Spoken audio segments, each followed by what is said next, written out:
This is Geek Gab with your host, me, Daddy Warpig. We are back.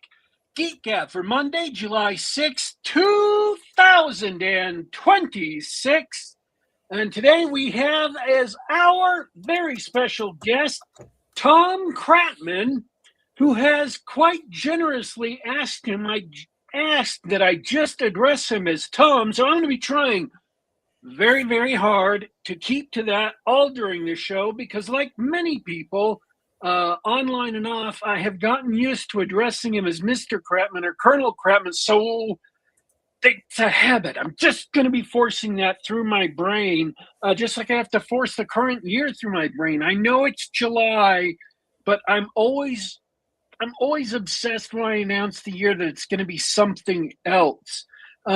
Today, by the way, and the reason why I'm obsessed that it's going to be something else is because I am slightly old. I'm not venerable, but I was born in the 70s, and so 2026. You know, when you're in the 70s, when you're born in the 70s, 1999 was the far distant future. They had science fiction shows set on the moon that were set in space 1999. Okay, so living in 2026, I mean, Cyberpunk, the game that they just made a video game from, was set in the way distant future of 2019. Okay, so 2026 is just like living in the rocket ships era, and thanks to Elon Musk, we're finally getting there.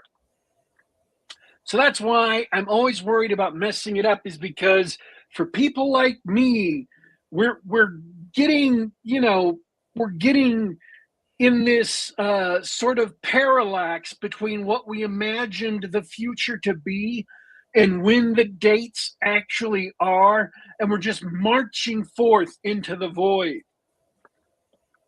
So anyways, in the great future of 2026, we don't have flying cars, we don't have jetpacks, we haven't put a base on the moon, we haven't put a base on Mars, but we are shooting up rockets at the mad pace compared to the real world, not compared to our stories, of like 137 a year from Elon Musk's launch facilities. Meanwhile, Boeing has put off their rocket for another 2 years. I just heard that last month. So their very, very tight joint program with NASA is failing. Meanwhile, Elon Musk is just pounding them up into space. And like I said, my own personal goal in life is to become so rich before I die that I can actually go on a trip to space. And I don't mean this Virgin rocket thing of launching you into the stratosphere or whatever they did, and then claiming you've gone to space because you were, high in the atmosphere for 2 seconds. I mean a real, actual space mission around the globe. So I'm hoping I can get to that before I die, get enough money from somewhere. And it's looking like I'm going to have to hope for Congress to pass a letter of marque and reprisal and go hunting down drug dealer speedboats in the Caribbean before, so I can get that amount of money from turning over vast quantities of drugs to the federal government. I don't know what else I'm going to be doing otherwise. So that's my plan, right? That's my solid and not at all insane plan to manage my fortune for the future, is to become a privateer on the high seas of the Caribbean, hunting down completely safe and not at all dangerous drug dealers running cocaine into Miami. I feel like this is a life plan with absolutely no possible drawbacks whatsoever. I see nothing that could make this dangerous at all. Drug dealers are not at all known for shooting back when people are shooting at them. So, yeah, perfect life plan. It won't raise your life insurance premiums at all. Trust me. The news for today, because we always start the show with some news, is that Xbox division under Asha Shawarma, and that name always makes me think of the first Avengers movie when they go get shawarma after the movie. She has laid off 4,000 or 5,000 additional employees. She says they had at certain parts of their organization, and I want you to hear this number carefully, 14 layers of management. Now, I know the federal government has as much as 15 layers of management, and maybe more if you include the president.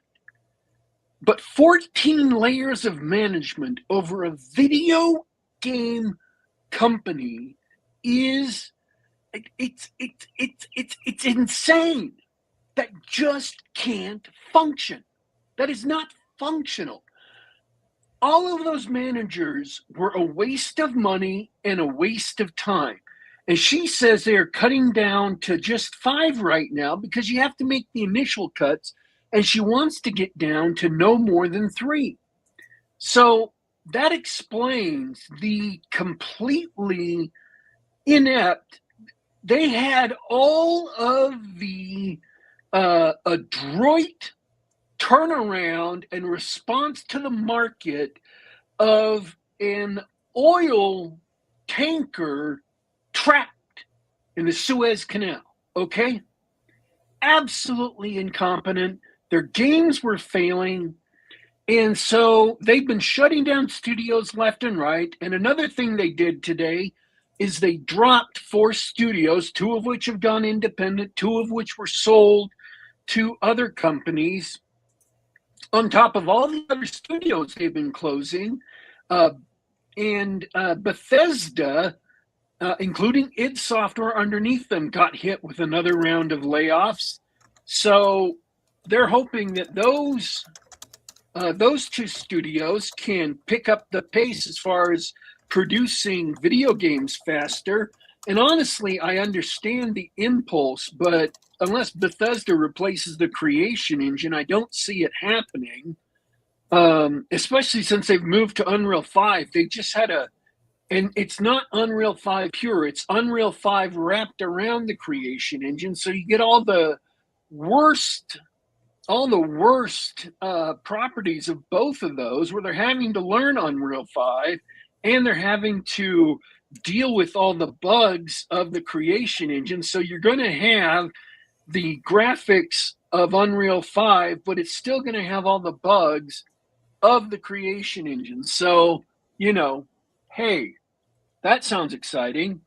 And if you played the recent Oblivion remaster, you can see where all the bugs were still there. It wasn't quite bug for bug compatible, to draw a phrase from out the old days of Excel and Word, but it was pretty bad as far as bugs go. And then there were some new bugs that all sprang up. Like partway through my playthrough, I got blocked off from the pirate. It was DLC, the pirates stronghold that you could go in and have there. I got blocked off from it. I couldn't enter it anymore without the game crashing. So that was just gone. And I'm like, wow, that's so fun. That's such a great thing. I love it. And I wasn't even using any additional DLC. That's just what shipped with the game and was integrated with the game. So it was supposed to be part of it, but no, it was all messed up. So I want to draw a larger thing out of this. There was a rumor today that Rob Liefeld said you should believe that Marvel and DC are going to be licensing out their comics to webtoons by 2030. And they're going to cease publishing of floppies. There will be no more Marvel and DC Comics by 2030. This was a Marvel insider telling Fandom Pulse this. I want to give credit where credit's due, but Rob Liefeld, the founder of Image, Marvel, creator of Deadpool, creator of Cable, creator of X-Force, he said, believe it. I'm not saying that makes it 100% true. What I am saying is that our forms of entertainment are facing an extinction level event. Xbox is laying off a bunch of people because its studios are going out of business because it can no longer sustain operations with the level of money coming in. And that was largely in part to their, going on a mad, insane spending spree and buying up so many studios. And comics all across the board are losing sales. TradPub is losing sales. They're trying to cover it up with paranormal romance and romantasy and all these other, erotic novels for women, but they are not doing well, and they are merging, and smaller houses are being sold, and it's a bloodbath out there. And the reason why it's not readily evident on Amazon, if you go look, is because there's a ton of slop being poured into the Amazon ecosystem. I mean literal slop. People are using AI to write books and they suck. Okay? I have never read an AI written book that didn't suck. And I don't care what book you're thinking of, it sucked. If you're thinking, oh, you didn't read this thing, and I'm telling you, I did, and it sucked. And it brings me great pains to say that. Movie studios are going out of business. Fox was on the verge of going out of business when Disney bought them. Paramount just bought Warner Brothers because it was on the verge of going out of business. So movie studios are all suffering vast amounts of financial outlays that are not being met with financial successes. The numbers for Supergirl were just adjusted to below 100 million domestic, and it looks like it's going to make less money than Morbius. Think about that. The second movie in James Gunn's DCU is going to make less money than Morbius. And it may make less money than Blue Beetle. So, movie theaters are going out of business. Or not movie theaters, but movie studios are going out of business. TV, movies, comics, TTRPGs are having a rough time of it. The D&D games are taking solid hits. They are being driven by executives who want them to be an IP farm where they can go around suing everybody for violations of their IP, and they found out too late that there is no D&D IP, that the game mechanics were given away in 2001, which I thought was insane, but apparently I was the only person who noticed it, that Ryan Dancy had given away everything on the game mechanics, and then all the hackers who eventually created the OSR 10 years later finally realized it and started putting out OSR stuff when the 4th edition came out, and Pathfinder finally went off and said, okay, well, we're going to do 3E but our way. And WotC executives, WotC moneymen didn't notice what was happening until it was too late. And then they started trying to sue each other, trying to sue other people for using quote-unquote D&D IP, and found out that the Beholder was taken from other texts, was taken from science fiction text. And basically, or not the Beholder, excuse me, the Displacer Beast. And then all these other monsters were taken from other novels, other places, and they did not belong to D&D. They could not be enforced. So all of a sudden, they were sitting on crap. The magic missile, one of the most iconic D&D spells, was taken from a Hammer horror movie. And it cannot be protected. So they're screwed. So what they're trying to do is trying to set up this big reservoir where TTRPGs no longer exist, where there will no longer be a D&D TTRPG, and it will become a video game, and everybody will go there and play their video games. And they're trying to destroy the TTRPG hobby. And a bunch of other TTRPG companies who went hard into politics so that it infuses their games. And I know, because I just read one, read accompanied by a designer I used to have monumental respect for. I used to buy a lot of his things he produced back in the D&D 3.0 days, and up through the years later. I have three huge box sets of his because he is a fantastic designer. But all his recent stuff in the last 4 years or so have just become infused with politics, and it's ruined his stuff. I just read this recently. He is still going strong, but everybody else who doesn't have literally 25 years of an audience starting to go out of business. So TTRPGs are going down. All of these industries are either dying or already dead, or companies are dying, and Marvel and DC are, if rumors to be believed, looking at a crash. So I'm not doom and gloom, though, because I've said this before. In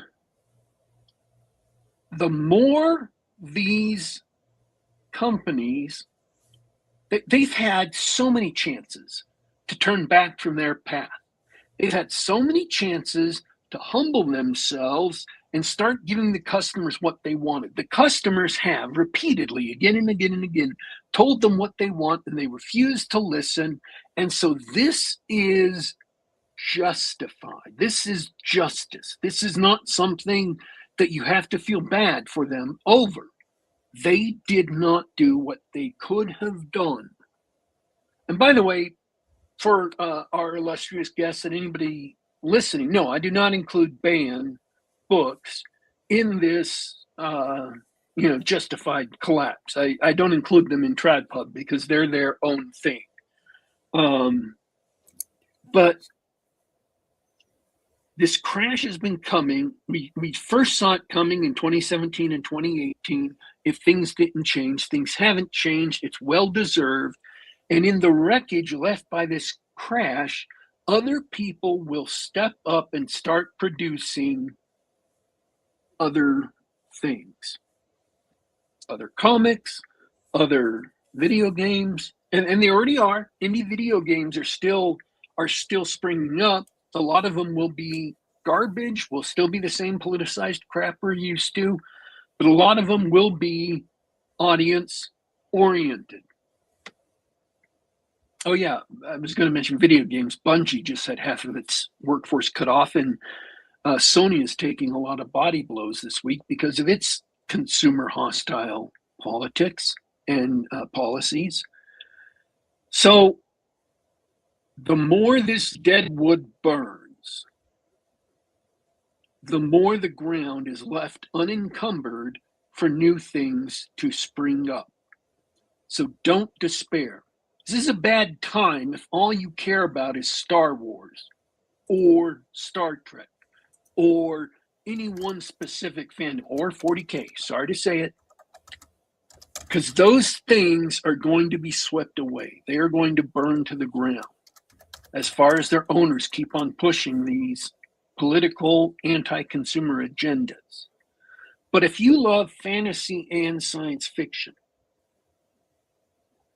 or horror, or weird fiction, then the future is going to be bright because there will be new stories coming, new universes coming, new creators coming to bring you excellent stories, excellent new characters, excellent new universes that you can love and enjoy. This crash is not the end of these media. This crash is just the beginning. So whenever it gets done, and I'm not saying every single thing will go out of business, maybe there'll be some of these things that continue, but they're going to be like one of the big 5 publishing companies is being kept on life support by literally German industrial profits. It's owned by a German industrial company, and the only reason they're still in business is because the industrial company, I don't know why they keep it on as a loss leader, but their cash keeps it flowing. So there may be some of them that are kept on life support, but as a going concern on their own, no.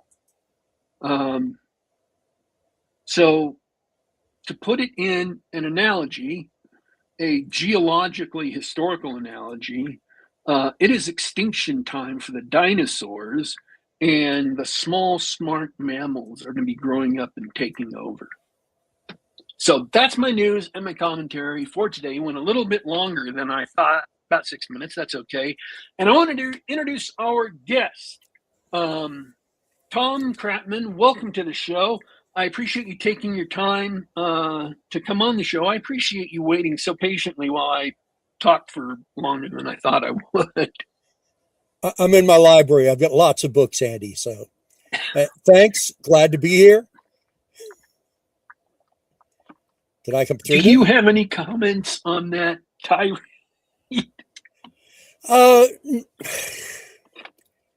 Not particularly. I don't do first-person games. I do collective combat games, collective war games. Anything above battalion level is of some interest to me. Anything below, not so much.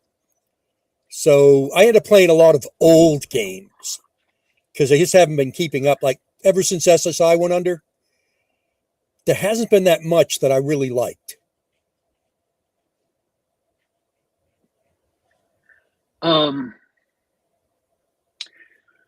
So I finished reading, and we discussed this before the show, but I wanted to mention this for the audience. I finished reading For the Eternal Glory of Rome today. And I've been pushing hard yesterday and today to get it done so I could talk about it. It's not a particularly short book, so. No, it's not. And I've been reading it since Wednesday, and yesterday and today I had to push through the last third to finish it. I hope it wasn't too hard. No, actually, it was fascinating. I just have, my life is filled, so I had to push things aside and kind of get to it. It did clarify some things in my mind about the rise and fall of the Roman Empire. I haven't read the volumes of it, but it did make me understand what he meant when he said that Christians destroyed the empire. I'm like, oh, okay. Because the Vandals and the other tribes who crossed the Rhine and sacked Rome were all nominally Christian. Sure, mostly Aryan Christian, but yeah. And I was like, okay, I see what he's saying. That's something I realized when I didn't just finish it. I've been thinking about it the rest of today about what was going on. One of the things I loved most. Did you catch the political message? That people who want to come inside an empire and form independent kingdoms with their own laws and not pay taxes to the government are dangerous and cannot be allowed? Well, no, that wasn't the biggie. There's a book by a Brit, I think he's a Brit, named Brian Ward Perkins. Let me get you the title of it. But Perkins talks about a fairly modern phenomena called late antiquity. And late antiquity appears to be an attempt on the part of the left to make the barbarian invasion seem not so bad, really. Yeah, here's the book. The Fall of Rome and the End of Civilization. A really good book. I recommend it to anybody. Well, that's probably the inspiration for the eternal glory of Rome, or half the inspiration, is undermining that notion of late antiquity or the barbarian invasions not being so bad. The other part of it, the other political message, is that normally in alternate history with some element of time travel, we have people going back and just adding a whole bunch of technology, and that saves the day, all this wonderful technology. Yeah, I, of course, didn't do that. Instead, I had people with less technology come get sent forward in time where they can demonstrate that discipline, morale, and tactics are a lot more important than, say, metallurgy.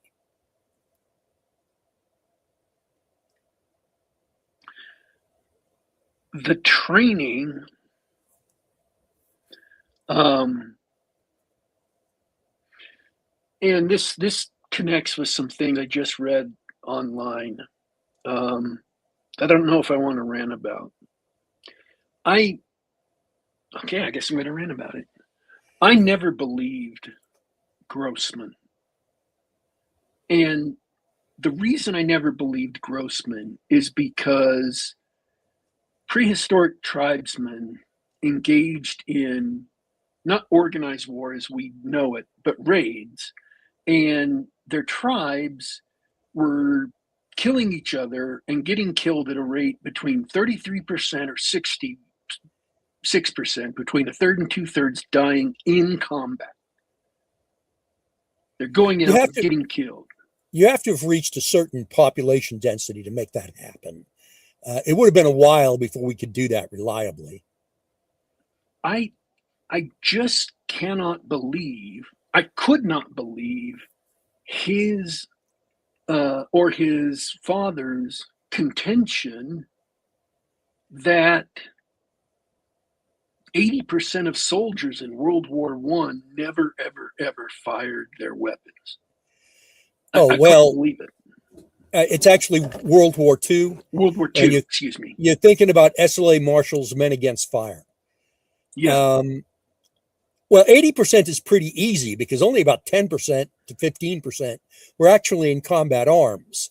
But he's talking about within the infantry specifically, somewhere between 75 and 85% of soldiers never fired their weapons. That's been annoying people ever since the book came out. And a lot of the criticism of Marshall is patently unfair, pick-a-uni, nitpicking. I don't have any particular trouble thinking that at least a majority of soldiers didn't, for the reasons Marshall gave. They don't want to kill anybody. They don't think they're very important.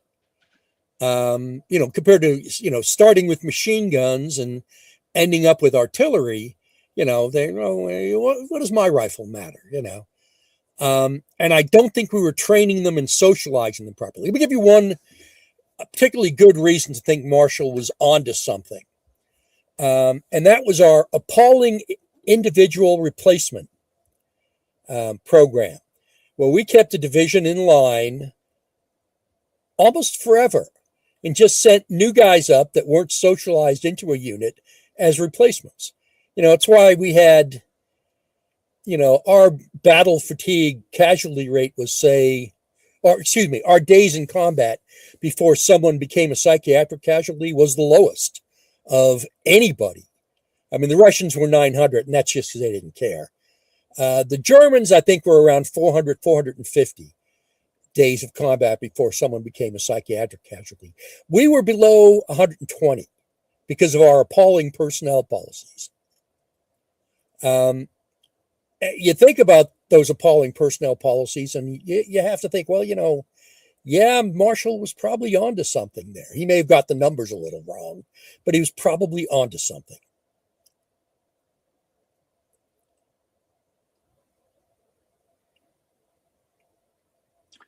I will bow to your expertise. You having been an infantry colonel and I being a civilian. Yeah, there was. I remember reading a column one time from some first sergeant who said, what does Marshall think we killed them with? And the answer is mostly the infantry didn't kill them. Mostly the artillery killed them, and the infantry did what it's supposed to do: defend itself and endure and clear out very tight terrain, usually with appalling casualties, no matter what side is involved. So, like I say, yeah, I'm inclined to think Marshall got it mostly right.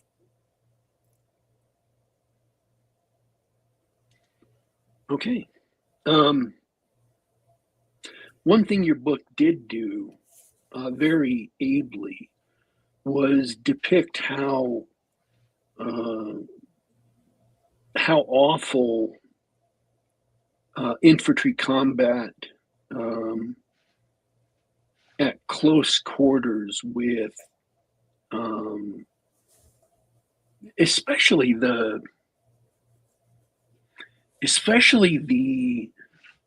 arrows that are poisoned and the spears were. Yeah, that was something I had my Romans pick up from the Scythians. The Romans didn't really do that, but, having been exposed to it, there's no particularly good reason to think they wouldn't do that. They armor-piercing arrows coated with beeswax and I can't remember the other substance, or armor-piercing spears. I'm sorry, I forget which. Mostly arrows. Spears. There's a reason that you would use poisoned arrows rather than poisoned spears or swords.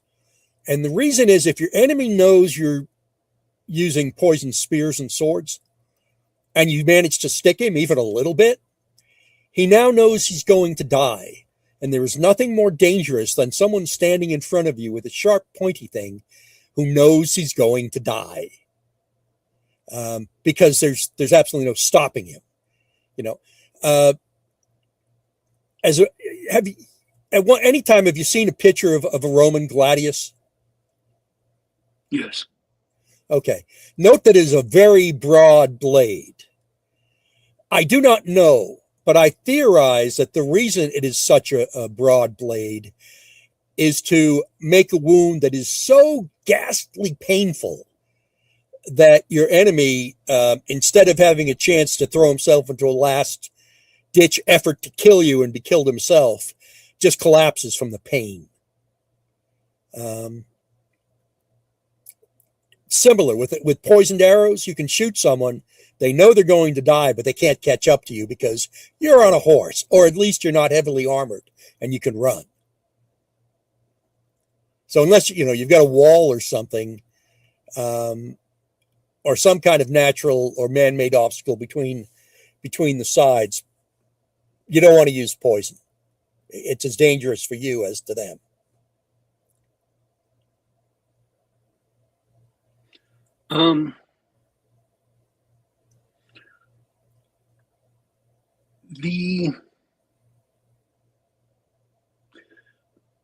I have read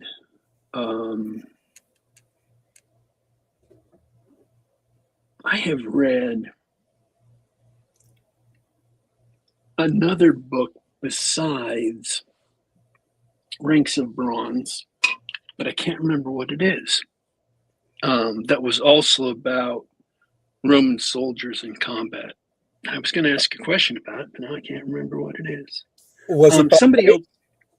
Was it what? Was it by David Drake? He wrote Ranks of Bronze.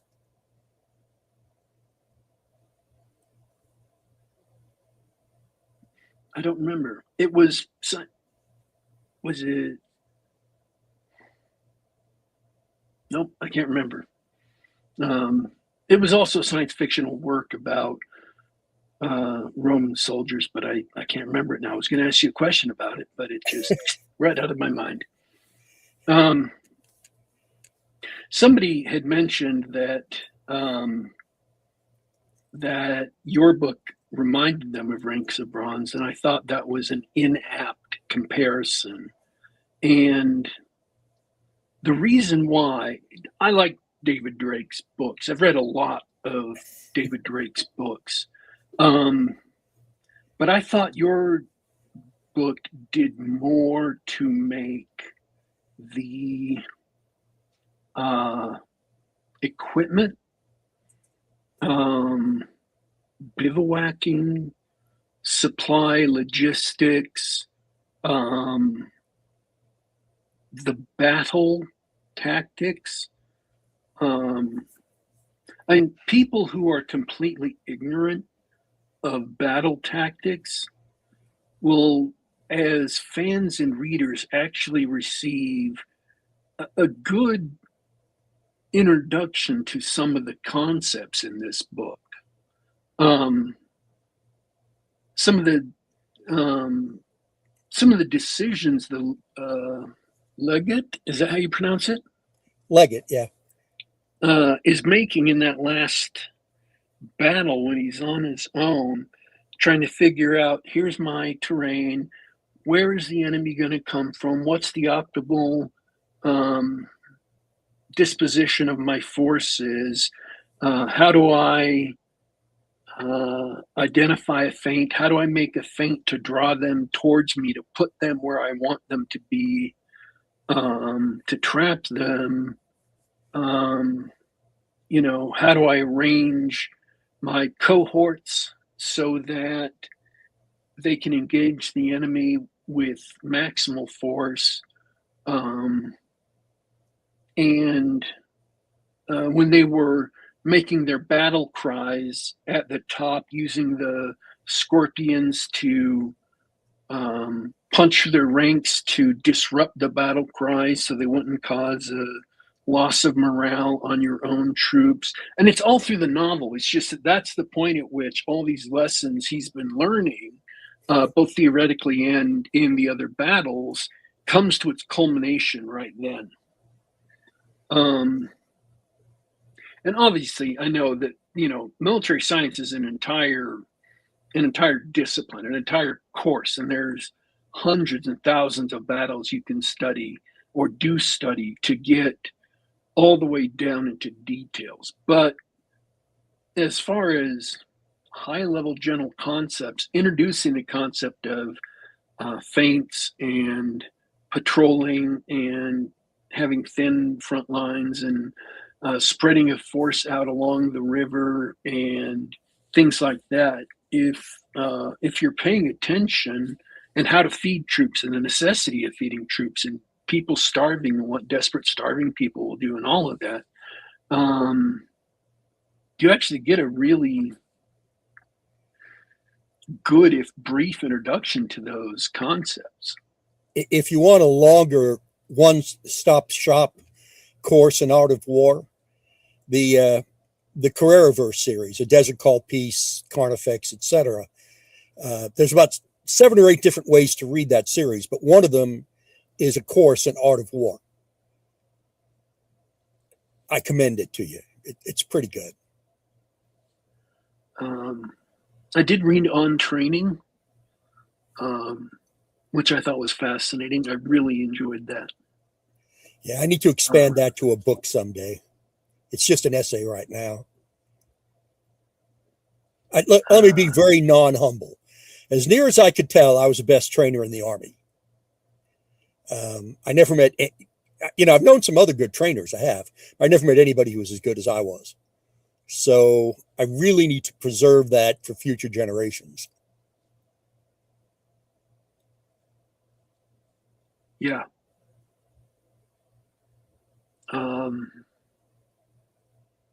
Yeah, actually, that book made a I don't want to say this and sound like a fanboy, but I've enjoyed your books, but that book made a really sharp impact on me. Then my dad was in the Army. I grew up on military bases until I was 13. So I spent 8 years living in Germany. I spent another 4 on Fort Knox before I moved back to Utah. Um, so, I lived in and around soldiers and next to military equipment and stuff my whole life. When Reforger was on in the 70s, my dad would come home with a backpack and his M16.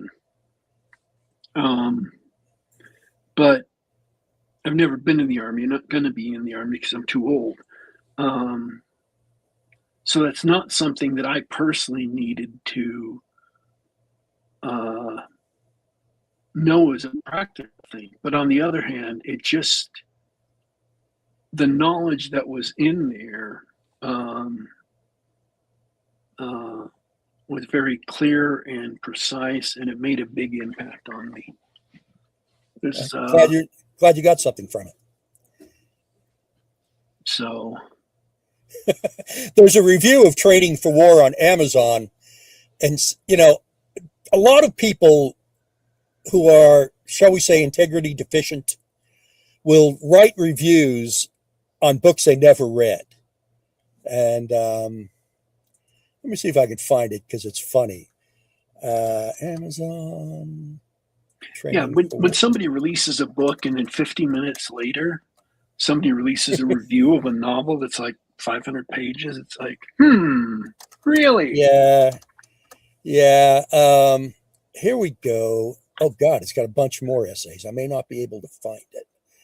A bunch more reviews. Let's see. It was probably a 1-star. Oh, here it is. Yeah. From someone named Ron J. Don't waste your time. Boring reading. I couldn't get into the storyline at all. Deleted it from my tablet. That's somebody who didn't read the book because it doesn't have a storyline.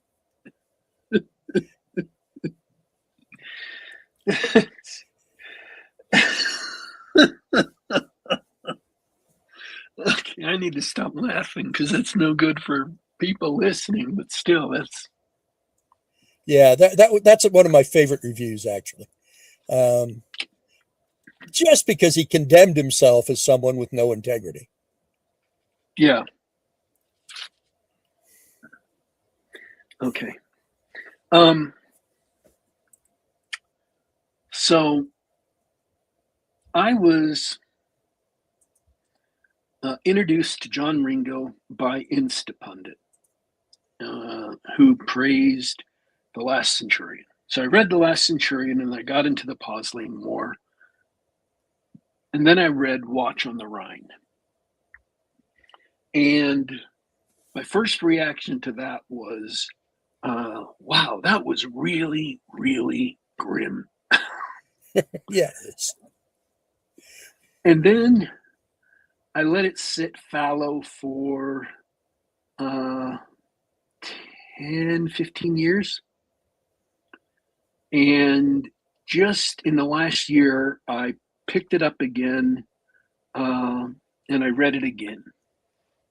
So I got significantly older in that time, and my point of view on a lot of things in life has changed.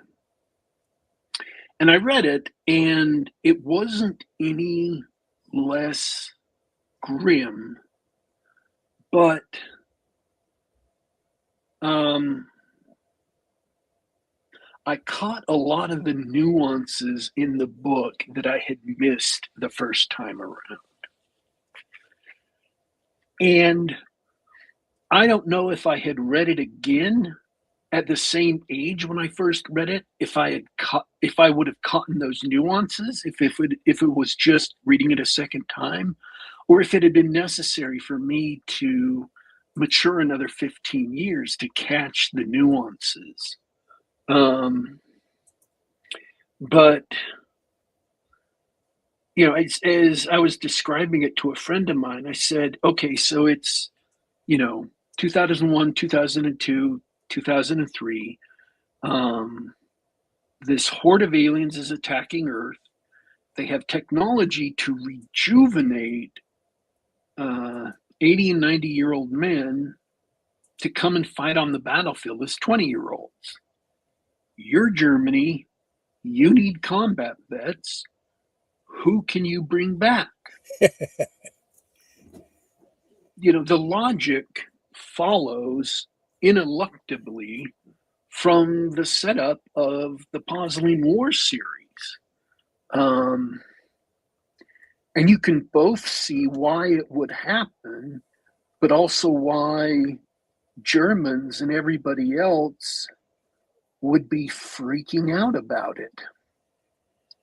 And it uses the same subordination of the national government by the elves that happen in the United States. So it perfectly fits within the setup of the Posling War, and then just goes off in its own direction. Well, I was at Fort Bragg waiting to get shipped over to the war. This was in 03, I think it was. And I was shooting the shit with John Ringo. And I was basically discussing, what's Germany going to do in this circumstance? The Bundeswehr, it wasn't that bad yet, not till von der Leyen ruined it. It wasn't really bad at all, but they weren't up to where the Germans had been in World War II. I said, now, where are the Germans going to find a group of veterans that nobody wants, but are there and know how to fight? And then I said, can we say Waffen SS? And John's like, oh, you got to write that. You got to write that. Jim would love it. Jim Bain. Well, all right. So we shipped it off to Jim. Jim sent us a contract, and I wrote it over the next 6 months or so.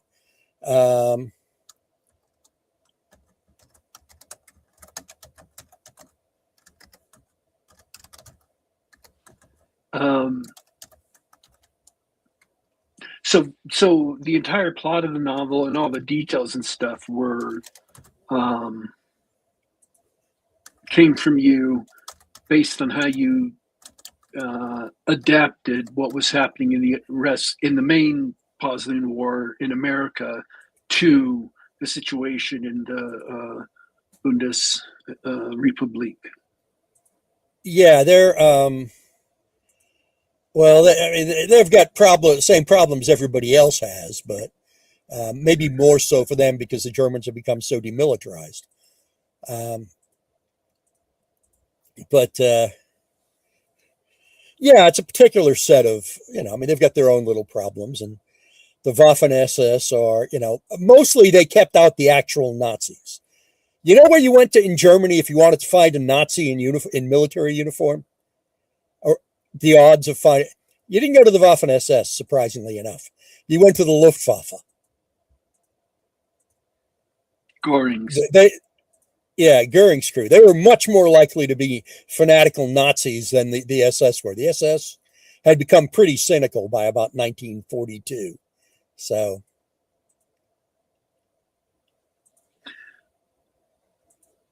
This is a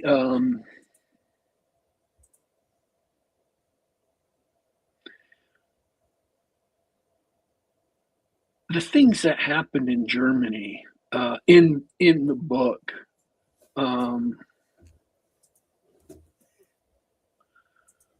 were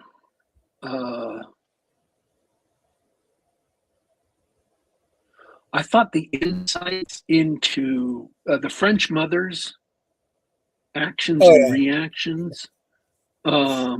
Isabel, yeah, she's a real person. Oh, really? Yeah.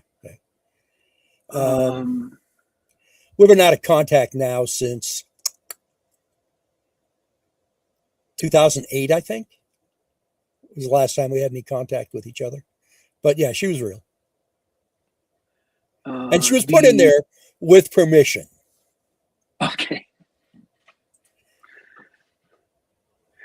The aid to the German president. I know there's a lot of people who are going to, or who probably did,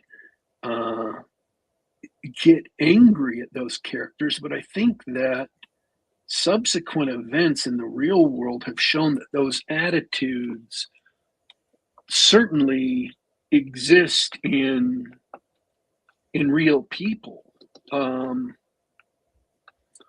And at the time, being 2 years after 9/11, which is something, it's easy for us to, we've already forgotten everything that happened during COVID, much less everything that was happening in the aftermath of 9/11. So I think that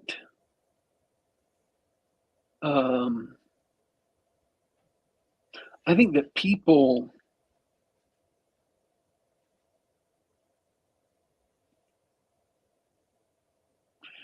don't like to see attitudes like that reflected in fictional characters because they feel like it may reflect on themselves badly, no matter how accurate they are to some people. So, but they struck me as being entirely plausible in the circumstances. I mean, you accept the premises, then it flows. So, is there any other fictional universes you'd want to write a book in? Oh, geez, I've got a long list. I won't live long enough to do them all. I'll tell you what I do want to do is, that Newt Gingrich and Bill Forstchen wrote a book about Lee winning. Finished it. Huh? Oh, sorry. I'm thinking of a different book. Sorry. About Lee winning the Battle of Gettysburg and what flows from that. I had actually talked Jim Bain into paying for me to do one of those a couple of years prior, but I hadn't gotten around to it yet. That's okay. They can do it. Unlike them, I was stationed at the War College at the time, and I didn't need to go to the War College to get the thing staffed. I could do that perfectly well myself. But here's what I'd like to do. Relatively few people now understand, although just about everybody back then understood, that the Dred Scott case effectively eliminated free soil. It made slavery legal throughout the Union, because if a slave can be returned down south to be beaten for disobedience, he's a slave wherever he is. Lincoln understood it. People down south understood it. People up north understood it.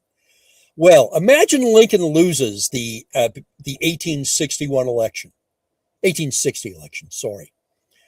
And then a boatload of slaves shows up in Boston at Long Wharf to start unloading ships. How long before Massachusetts secedes from the Union? If Massachusetts goes, just like when South Carolina goes, the rest of the Union, the rest of the states that do not like slavery have to go too, because the South now has a majority in the Senate. And so instead of Southern secession, it becomes Northern secession. And we still get a similar civil war, because the one thing the United States cannot stand is a potential rival in this, or threat in this hemisphere. It's been true since King Philip's War, actually, in 1678. We will tolerate no threat a minute longer than we must. So that's one I'd like to do. Massachusetts becoming the seed of secession that breaks up the United States. And if it was Massachusetts, the North would have won the Civil War. The South would have they didn't have the manpower or the industry to wage that kind of a war, which the North did. It'd be a longer war and a more vicious and more bitter war, but I think that the North wins anyway. That's one. There are a number of spin-offs from the Romanov Rescue universe. A short version of the Romanov Rescue is Max Hoffman, a real German officer, probably the greatest staff officer who ever lived. He was, in effect, commanding 3 armies as a major general in the First World War. He takes a wrong turn in his nightly walk, sees some Bolsheviks about to rape a young girl, and he and his aide kill them. And he starts thinking that, they send the girl on her way, and he starts thinking, nah, the Bolsheviks have to go. And so he arranges for the Romanovs to be rescued. It's a pretty fun book. We've done a 2nd volume, and we're working on a 3rd volume now. Right, but there are some spin-offs to that. For example, because Russia under Tsarina Tatiana Romanova, the first of her name, is going to look like a much tougher proposition to Hitler than Stalin's Soviet Union did. He's got to knock off England, and a young officer is going to basically tell who was at the briefing for Fall Gelb, the invasion of France. He's going to tell his boss, where's the courage of our convictions? We need a follow-up plan for after. I believe we can beat France, but if we don't take care of the Brits, they're going to win eventually. They always do. And so that spin-off is Zeadler, where the Germans launch an invasion of the UK by air. Little bit of naval, but very little naval, because the Royal Navy's still out there, and they can interdict any major effort. A lot of reasons why that works. I'm not going to burden you, but it is very thoroughly staffed as well, and I think the Germans have a very good chance of pulling it off. And then, of course, the Germans will turn on the Russian Empire, as they did. The other one that I've been researching is, well, the background is that because the Romanovs are still there, young Anastasia is sent to America. Well, both her and Maria, who survived. Only 3 of the Romanovs survived the rescue attempt. The rest are killed. Anastasia and Maria, in any case, end up in the United States, where Anastasia falls a bit in love with the U.S. She gets Congress to get the president to send troops to help in much more substantial numbers to help the Romanovs against the Bolsheviks. One of those troops is William O'Donovan, Wild Bill Donovan, who is in command of the 69th New York at this point in time, and he gets to see the Japanese up close. He doesn't like what he sees, and he gets to know some of them fairly well. He actually was sent sort of to spy on Japan, but not as a military officer. He didn't get to see the Japanese army at close up in action. So Herbert Hoover had offered Donovan the Attorney Generalship of the United States, and Hoover was prevailed upon to pull that offer because Donovan was a Catholic. So he sent Donovan a sort of a gag gift, consolation prize of Governor General of the Philippines. In this case, because Donovan's seen the Japanese and expects war with Japan, instead of turning it down as he did in real life, he says, yeah, I'll go be governor of the Philippines. And although nobody wanted to stay as governor of the Philippines for any length of time, Donovan's going to stay there for some length of time, getting them ready for the war. And then he'll become ambassador to the Philippines. As ambassador, he's a 4-star. That means he, not Douglas MacArthur, is in charge in the Philippines. So we can stop some of MacArthur's more idiotic tendencies. And it becomes a much better fight for the Philippines. That's a universe I want to play with. Oh, and we don't get involved in World War II because since the Brits have fallen to Hitler in 1940, there's no Lend-Lease. Hitler has no reason to declare war on us, an excellent reason to maintain good trade relations with us because he's going to attack Russia. So it's just us against the Japs. Well, we have a little bit of aid. We get an overstrength division from Australia. We get a Canadian brigade. We get a Kiwi brigade. And all the material that was being sent to the Brits in Lend-Lease instead goes to Donovan in the Pacific. So he's very well armed, and he's had a lot of time to get ready. So it's just going to be great fun when I finally get around to writing it.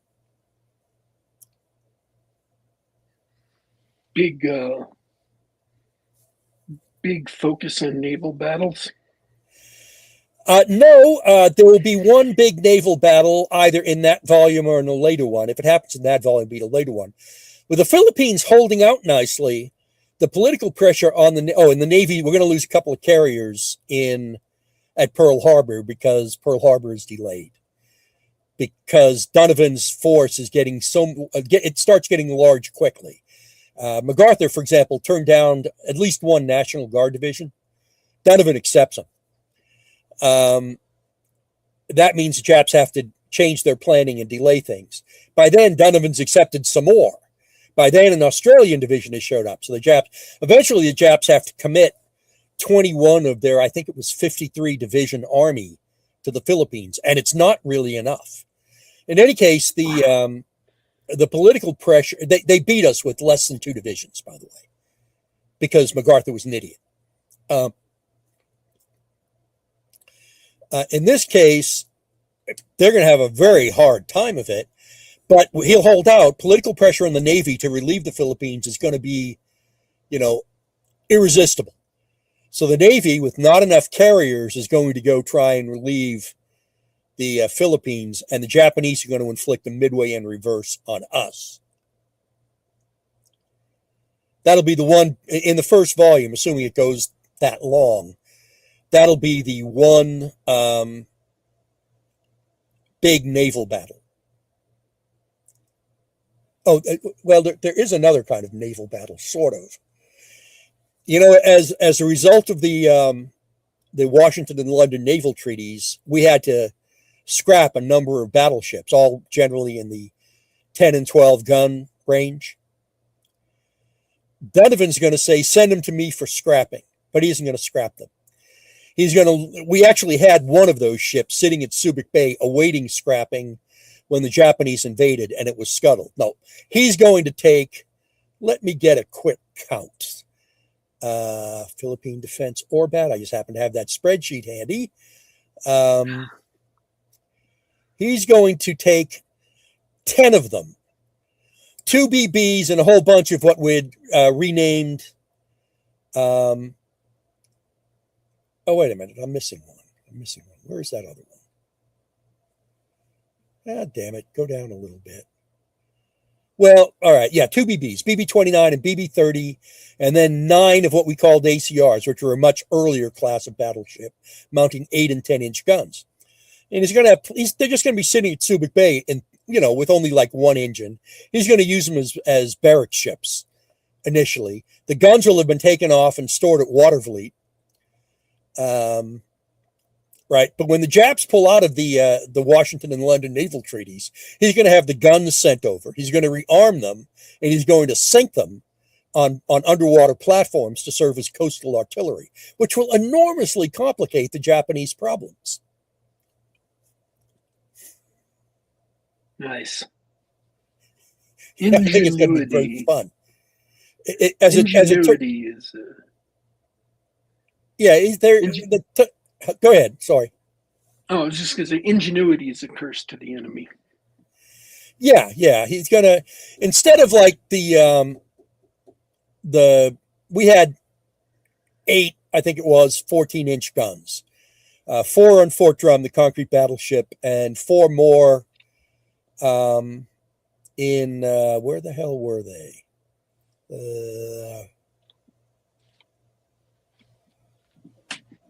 Fort Frank and Fort Hughes.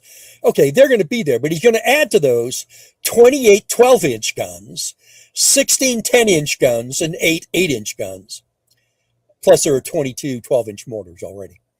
Plus 16 21-inch torpedo tubes, 10 18-inch torpedo tubes, and 2 14-inch torpedo tubes. The Japanese are not going to want to try to deal with those. Which is another reason why they have to send so many troops. And the things are going to be set up in a triangular format so that all of these have casemated guns that aren't in turrets, they fire out the side. Which mean imagine them being sunk stern to stern, with forming a three-pointed star. You can't attack them, or you can try to attack them with infantry, but those casemated guns are going to butcher you if you do. Yeah, as you try to get up, you're talking about like 8 or so 6-inch guns just pounding the shit out of the craft boats you're trying to use at close range, mind you, to get to board these warships that have been partially sunk. It's going to be great fun. It sounds like a nightmare for the attackers. Yeah, it will be. That won't be the only nightmare. The Japanese had terrible problems with disease. We will too, but we're going to be better prepared for it than they are.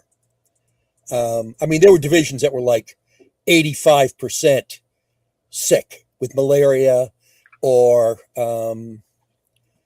what's that other fever? Bone break fever.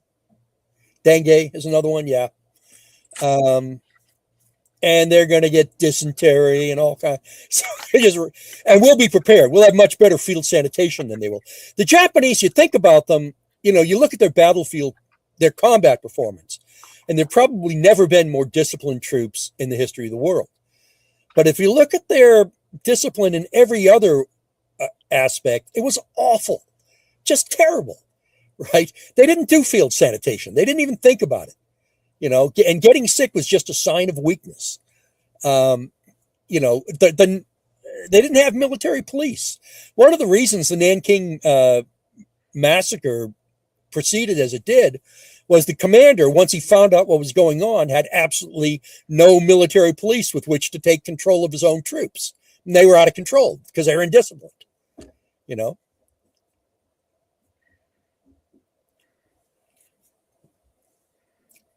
So, yeah, it'll be fun. Jesus, this spreadsheet is huge. It's so huge, I actually have to hunt around when I'm looking for something. But instead of there being a theoretical 110, 120,000 U.S. troops on the Philippines, it's going to be 432,656. Instead of, 150 mostly obsolete aircraft, the delay is going to allow Donovan to build up a Far East Air Force of almost 1,400 aircraft, to include P-38s, which have a higher ceiling than any Japanese aircraft does, and so can do boom and zoom on the Ki-43s and the Mitsubishi A6Ms. So we'll hold on pretty well until Midway in reverse. Then it's going to get tougher.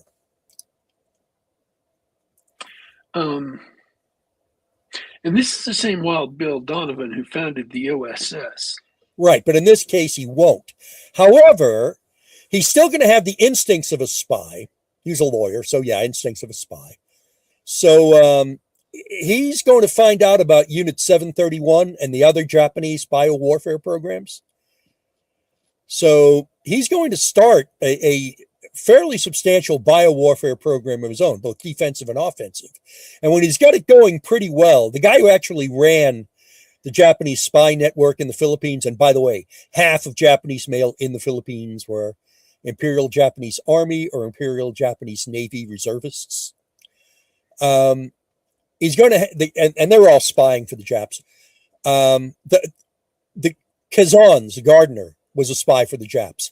The photographer who took the cadet photographs for the Philippine Military Academy was a spy for the Japs. They're as infiltrated as they could be, right? So this is going to be top secret SCI hidden off in the middle of nowhere.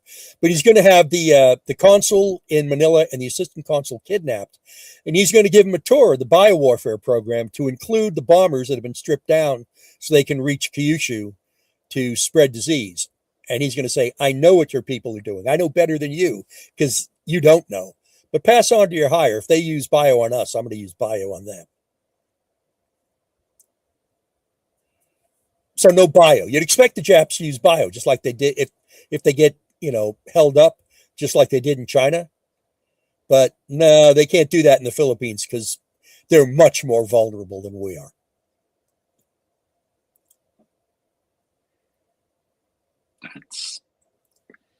Sometimes you have to be ruthless in war. Yeah, It's going to be a fun book when I finally or a series of books when I finally get around to writing it with my colleagues, Justin Watson and Casey Azell.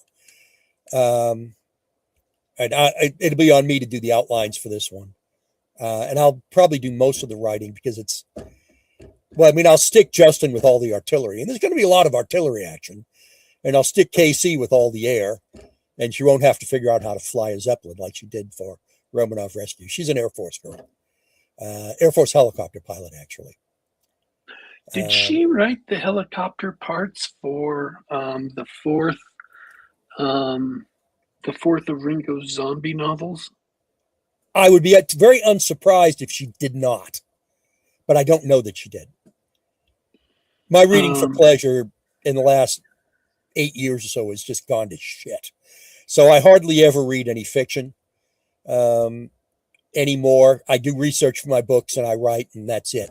So I don't know. I mean, I know John's got a zombie series, and I haven't read it. I've got every copy because Baen. I'm on the Baen distribution list. I get everything free, but I haven't read them. Okay. Well,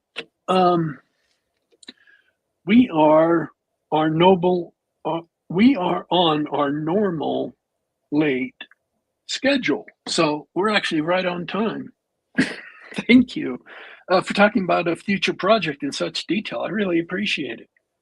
I should have told you more about Seeadler, too. That's the German invasion of England. Instead of sea lion, it's sea eagle. And it's just because it's by the air. By air, yes. There's a couple of myths that float around.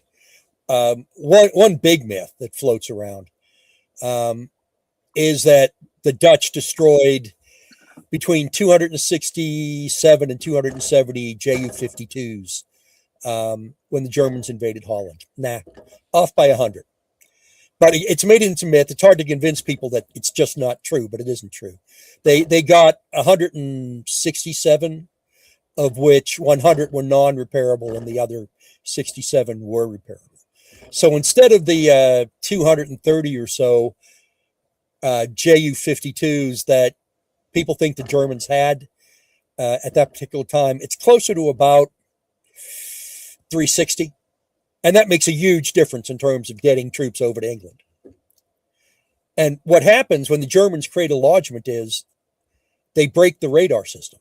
They don't know what the radar system is, but their sheer presence there breaks the radar system. Plus, the Brits have to pull back to fields further north. And that means that the Germans can refuel and rearm on old Brit fields in Kent. The Brits have a longer journey to get down to Kent. So the Germans have more loader time. The Brits don't have the radar. They've still got chain home low, but chain home low is not that effective. It's only good for, I believe, under 50 and usually under 35 miles. That's not enough warning. That's, 2-3 minutes of warning, 3 minutes, I suppose, of warning. Not enough. So that gives the Germans a real leg up in the air, which gives them a real leg up on the ground, too. The real problem with Seeadler isn't stymieing the RAF, because they can do that. It's ferrying in continuously more troops and keeping them supplied. Eventually, it's going to go up to about 250,000 German troops in and around Kent, hanging on for dear life while bombing the shit out of England until some political solution is come up with. And I won't spoil it by saying what that political solution is going to be.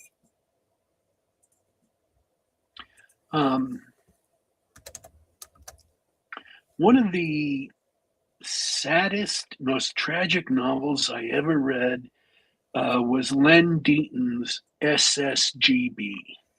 Oh, God, I read that so long ago. Yeah. The good guys didn't win, Yeah. They don't always win.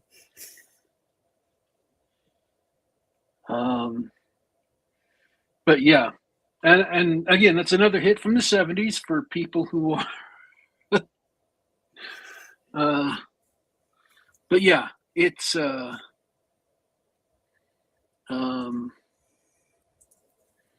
it's just one of those things of a fully occupied England and the SS operating as a secret police force. And man, it is. There was another one that they had a movie with a movie about. They turned it into a movie, I think, Oh, or a God. TV series. About Yeah, 12 years ago, it became a TV series. yeah, it's just.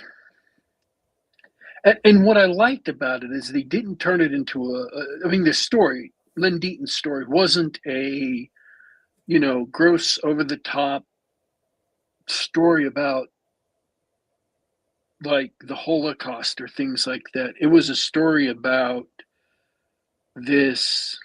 It was a British story about British people suffering, and it ended up with, the tragic ending that was about them and their country. So um, that was. Uh, there are a lot of things to talk about in World War II that are very tragic, and focusing on only one aspect of it gets um, you just ignore a lot of things that are options. And that's why I like video games sometimes, is because you know they have video games where the point is just to go through the story and shoot Nazis. I Yeah, had well, one of the sub things, when I do the book, it's not going to end on quite that bad a note.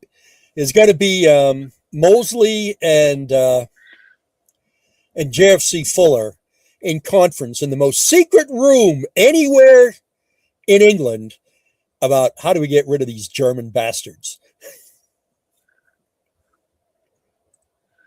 So I look forward to that.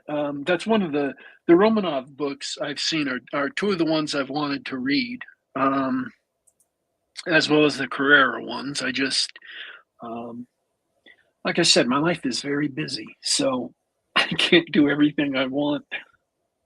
I Uh, understand. I would have to photocopy myself several times to be able to do everything I want. Unfortunately. All right. Do you Yeah. have any last words? No, it's been good being here. I talk a lot, but that's okay. You do, you do too. We're even. It's good. All right. So check out For the Eternal Glory of Rome and the other books that Tom Kratman has written. Um, and Big Boys Don't Cry is your Bolo novel or novelette. It's not a Bolo novel. It's an anti-Bolo novel. It's an anti-Bolo novel. I Right. really And when you read enjoyed. it, you'll understand why. I really enjoyed that one too. Um, I read that a few years ago. Um, so ones I would recommend based on my viewing: Watch on the Rhine, Big Boys Don't Cry, and For the Eternal Glory of Rome. And then from the author's own recommendations, the Carrera verse That's a, novels. it's a lot of books. It is. You know, I, Um, Fortunately, I have viewers, listeners who love to read. If they didn't love to read, they wouldn't listen to me. there's that. Um, all right. Once again, thanks for coming on the show. I appreciate you taking your time, taking out time from your day to come on and talk. Ladies and gentlemen, this has been Geek Gab for Monday, July 6th, 2026.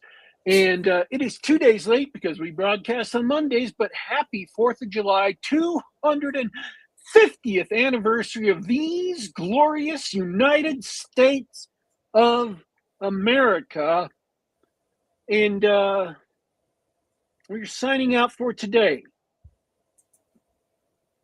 We're here every week, Monday night, 10 p.m. Eastern, 7 p.m. Pacific. So we're signing out for today, but don't you worry, don't you fret. We will be back.